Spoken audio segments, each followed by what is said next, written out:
निर्मला से सटकर बैठा संतोष अपनी उंगली से उसकी नंगी बाह पर रेखाएं खींचने लगा तो वह कसमसा उठी।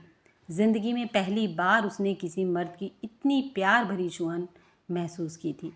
निर्मला की इच्छा हुई कि संतोष उसे अपनी बाहों में भरकर इतनी जोर से भींचे कि निर्मला के मन की बात समझकर संतोष की आंखों में चमक आ गई। उसके हाथ निर्मला की नंगी बाहों पर फिसलते हुए गले तक पहुंच गए, फिर ब्लाउज से झांकती गोलाइयों तक। तभी बाहर से आवाज़ सुनाई पड़ गई, दीदी चाय बन गई है।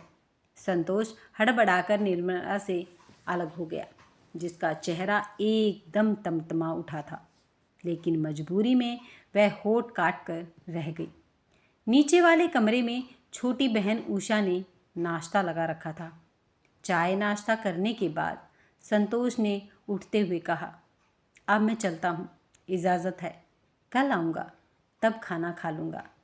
कोई बढ़िया सी चीज़ बना लेना, आज बहुत ज़रूरी काम है मुझे, इसलिए जाना पड़ेगा। अच्छा 5 मिनट तो रुको, उषा ने बर्तन समेटते हुए कहा। मुझे अपनी एक सहेली से नोट्स लेने हैं, रास्ते में छोड़ देना। मैं बस 5 मिनट में तैयार होकर आती हूँ। उषा थोड़ी देर में कपड़े बदल कर आ गई। संतोष उसे अपनी मोटरसाइकिल पर बिठाकर चला गया। उधर निर्मला कमरे में बिस्तर पर गिर पड़ी और प्यास अधूरी रह जाने से तड़पने लगी। निर्मला की आंखों के आगे एक बार फिर संतोष का चेहरा तैर उठा। उसने झपट कर दरवाज़ा बंद कर दिया और बिस्तर पर गिरकर मछली की तरह चटपटाने लगी। निर्मला को पहली बार अपनी बहन उषा और माँ पर गुस्सा आया। माँ चाय नाश्ता बनाने में थोड़ी देर और लगा देती तो उनका क्या बिगड़ जाता।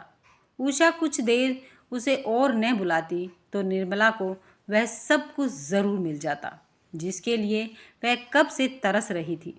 जब पिता की मौत हुई थी तब निर्मला 22 साल की थी। उससे बड़ी कोई और औलाद न होने के चलते बीमार माँ और छोटी बहन उषा को पालने की जिम्मेदारी बिना कहे ही उसके कंधे पर आ पड़ी थी। निर्मला को एक प्राइवेट फर्म में अच्छी सी नौकरी मिल गई थी। उस समय उषा 10वीं जमात के इम्तिहान दे चुकी थी, लेकिन उसने धीरे धीरे आगे पढ़कर बीए में दाखिला लेते समय निर्मला से कहा था, दीदी माँ की दवा में बड़ा पैसा खर्च हो रहा है, तुम अकेले कितना बोझ उठाओगी। मैं सोच रही हूँ कि 2-4 ट्यूशन कर लूँ तो 2-3 हज़ार रुपये बड़े आराम से निकल जाएंगे, जिससे मेरी पढ़ाई के खर्च में मदद हो जाएगी। तुझे पढ़ाई के खर्च की चिंता क्यों हो रही है? मैं कमा रही हूँ ना, बस तू पढ़ती जा, निर्मला बोली थी। अब निर्मला 30 साल की होने वाली है। 1-2 साल में उषा भी पढ़ लिख कर ससुराल चली जाएगी तो अकेलापन पहाड़ बन जाएगा। लेकिन एक दिन अचानक मौका हाथ लगा था तो निर्मला की सोई इच्छाएं अंगड़ाई लेकर जाग उठी थी। उस दिन दफ्तर में काम निपटाने के बाद सब चले गए थे। निर्मला देर तक बैठी कागजों को चेक करती रही थी। संतोष उसकी मदद कर रहा था। आखिरकार रात के 10 बजे फाइल समेट कर वह उठी तो संतोष ने हंसकर कहा था, इस समय तो ऑटो रिक्शा या टैक्सी भी नहीं मिलेगी, इसलिए मैं आपको मोटरसाइकिल से घर छोड़कर आता हूँ। निर्मला ने कहा था, ओह एडवांस में शुक्रिया। निर्मला को उसके घर के सामने उतार कर संतोष फिर मोटरसाइकिल स्टार्ट करने लगा तो उसने हाथ बढ़ाकर हैंडल थाम लिया और कहने लगी, ऐसे कैसे जाएंगे? घर तक आए हैं तो कम से कम 1 कप चाय, हाँ चाय चलेगी, वरना घर जाकर भूखे पेट ही सोना पड़ेगा। रात भी काफ़ी हो गई है। मैं जिस होटल में खाना खाता हूँ अब तो वह भी बंद हो चुका होगा। आप होटल में खाते हैं और कहाँ खाऊंगा? क्यों, आपके घर वाले? मेरा कोई नहीं है। मैं माँ बाप की इकलौती औलाद था। वे दोनों भी बहुत कम उम्र में ही मेरा साथ छोड़कर चले गए। तब से मैं अकेला ज़िंदगी काट रहा हूँ। संतोष ने बहुत मना किया, लेकिन निर्मला नहीं मानी थी। उसने ज़बरदस्ती संतोष को घर पर ही खाना खिलाया था। अगले दिन शाम के 5 बजे निर्मला को देखकर मोटरसाइकिल का इंजन स्टार्ट करते हुए संतोष ने कहा था, आइए बैठिए। निर्मला ने बिना कुछ बोले ही पीछे की सीट पर बैठकर उसके कंधे पर हाथ रख दिया था। घर पहुंचकर उसने फिर चाय पीने की गुजारिश की तो संतोष ने एक दो बार मना किया, लेकिन निर्मला उसे घर के अंदर खींचकर ले गई थी। इसके बाद रोज का यही सिलसिला हो गया। संतोष को निर्मला के घर आने या रुकने के लिए कहने की ज़रूरत ही नहीं पड़ती थी।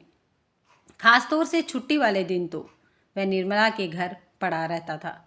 सब ने उसे भी जैसे परिवार का एक सदस्य मान लिया था। एक दिन अचानक निर्मला का सपना टूट गया। उस दिन उषा अपनी सहेली के यहाँ गई थी।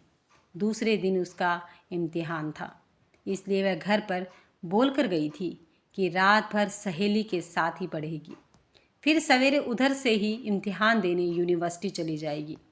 उस दिन भी संतोष निर्मला के साथ ही उसके घर आया था और खाना खाकर रात के तकरीबन 10 बजे वापस चला गया था। उसके जाने के बाद निर्मला बाहर वाला दरवाज़ा बंद करके अपने कमरे में लौट रही थी। तभी माँ ने टोक दिया, बेटी तुझसे कुछ ज़रूरी बात करनी है।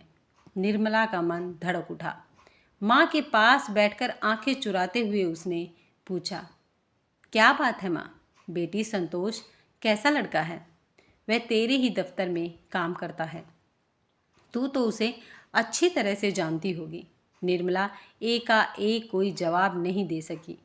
माँ ने कांपते हाथों से निर्मला का सिर सहलाते हुए कहा, मैं तेरे मन का दुख समझती हूँ बेटी, लेकिन इज्जत से बढ़कर कुछ नहीं होता। अब पानी सिर से ऊपर जा रहा है।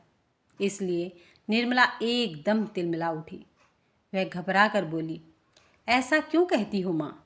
क्या तुमने कभी कुछ देखा है? हाँ बेटी, देखा है, तभी तो कह रही हूँ।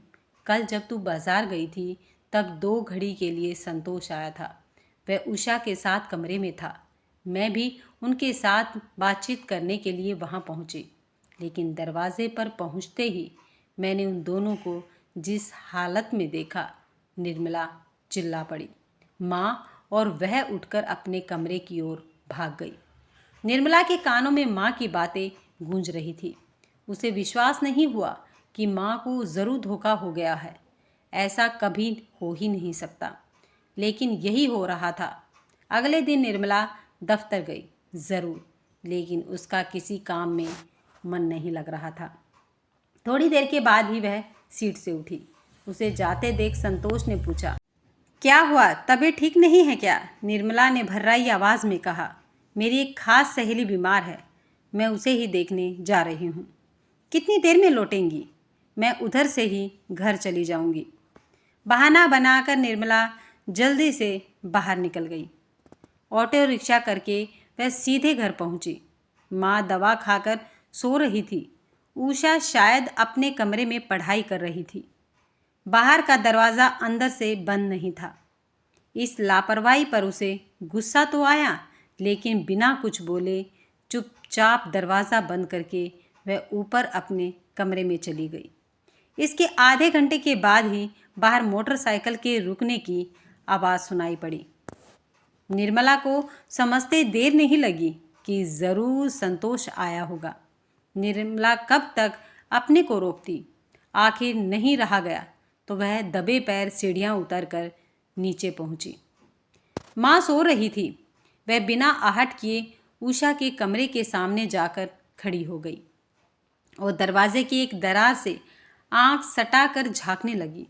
भीतर संतोष और उषा दोनों एक दूसरे में डूबे हुए थे। उषा ने इठलाते हुए कहा, छोड़ो मुझे।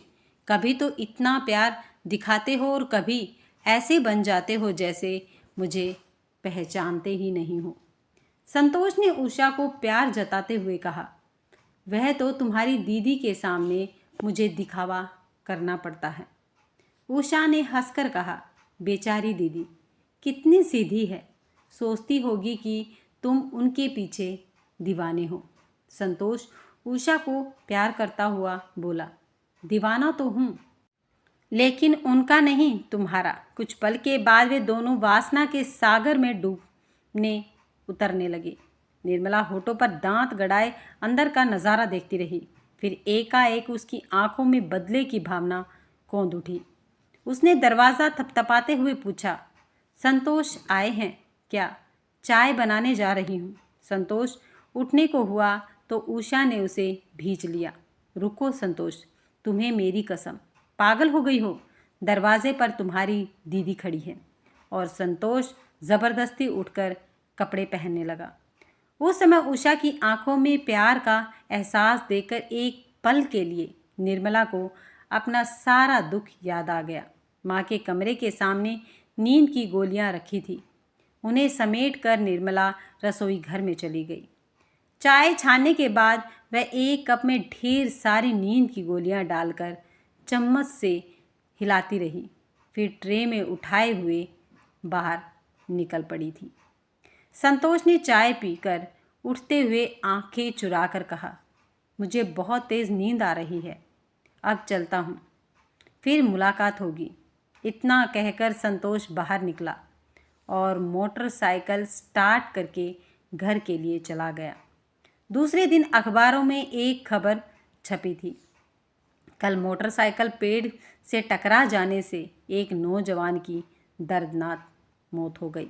उसकी जेब में मिले पहचान पत्रों से पता चला कि संतोष नाम का वह नौजवान एक प्राइवेट कंपनी में काम करता था।